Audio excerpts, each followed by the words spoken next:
News Only 24. News Only 24.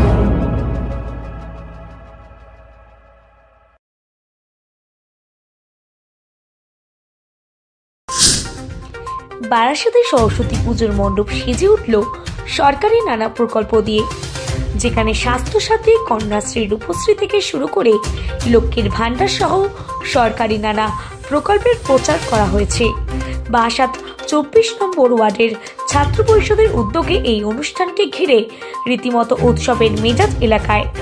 জানা যায়, বেশ কয়েক বছর ধরে এই সরস্বতী বন্দনা হয়ে আসছে ছাত্র পরিষদের ছাত্র ছাত্রী সহ এলাকাবাসীদের উদ্যোগে।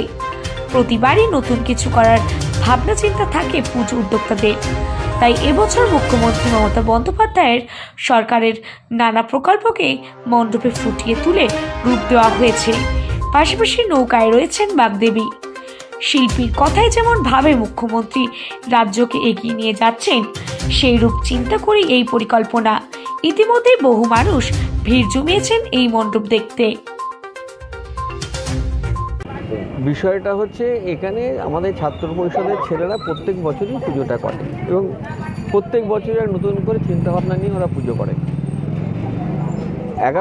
2011 সাল থেকে মাননীয় মুখ্যমন্ত্রী মমতা বন্দ্যোপাধ্যায় পশ্চিমবঙ্গটাকে বিভিন্ন দিক দিয়ে যে উন্নয়নের পথে এগিয়ে নিয়ে গেছে এবং তার যে বিভিন্ন প্রকল্পগুলো যেগুলো মানে বিশ্বে সমাদৃত হয়েছে, সেই সমস্ত প্রকল্প নিয়ে ওরা চিন্তাভাবনা নিয়ে এটা করেছে এবং মাননীয় মুখ্যমন্ত্রী পশ্চিমবঙ্গটাকে যে তিনি সুন্দরভাবে চালিয়ে নিয়ে যাচ্ছেন, তারই হচ্ছে সেই চিন্তাভাবনা নিয়ে আজকে আমাদের এই মণ্ডপ।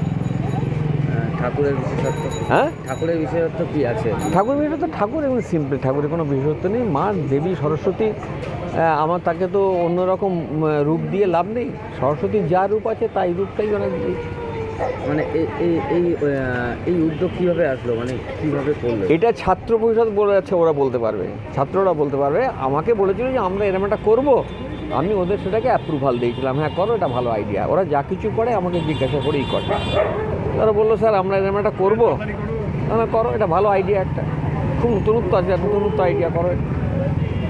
আমাদের এখানে বিগত বহু বছর ধরেই আমাদের ছাত্র পরিষদের উদ্যোগে একটা সরস্বতী পুজো করা হয় এবং আমাদের এখানে মেন উদ্যোগটা ছাত্র পরিষদের যারা স্টুডেন্ট তারা নেয় এবং তার সাথে সাথে আমরা যুব বলুন, মাদার বলুন, মহিলা বলুন, সবাই একত্রিত হয়ে এই পুজোটা করি।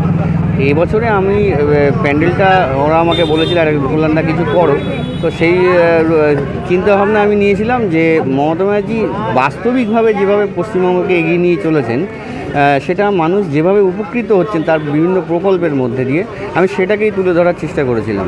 তো সেটা হচ্ছে যে মমতা ব্যানার্জি একাধারে যেরকম পশ্চিমবঙ্গের মুখ্যমন্ত্রী, সেই হিসেবে তিনি পশ্চিমবঙ্গকে এগিয়ে নিয়ে চলছেন বিভিন্ন প্রকল্প মানুষকে উপকৃত করার জন্য, সেরকমই আমাদের রাজনৈতিকভাবেও তিনি আমাদের একটা মাতৃসুলভ, তিনি আমাদের কাছে মায়ের মতন।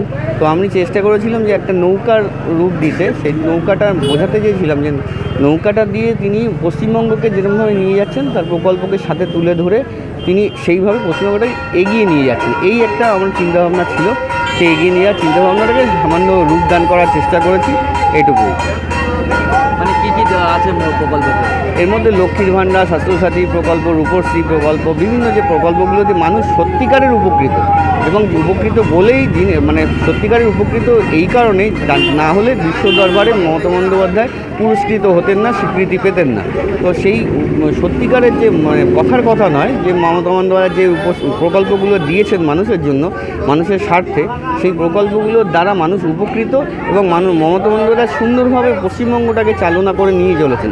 সেখানে কাণ্ডারি হিসেবে মমতা বন্দ্যোপাধ্যায়কে দেখানো হয়েছে, যে নৌকার কাণ্ডারি মমতা বন্দ্যোপাধ্যায়, তিনি বয়ে নিয়ে চলেছেন, পশ্চিমবঙ্গটাকে এগিয়ে নিয়ে চলেছেন। এই রূপটা দেওয়ার চেষ্টা করেছি যতটুকু হয়েছে। এটা কাদের তরফ থেকে করা হয়েছে? এটা 24 নম্বর ওয়ার্ড তৃণমূল ছাত্র পরিষদ, মেন উদ্যোগ তাদেরই, এবং আমরা সবাই যুব, ছাত্র বলুন, মাদার বলুন, মহিলা বলুন, সকলে আমরা মিলিতভাবেই পুজোটা করে থাকি। কী নাম আপনার? আমার নাম কল্যাণ দাস।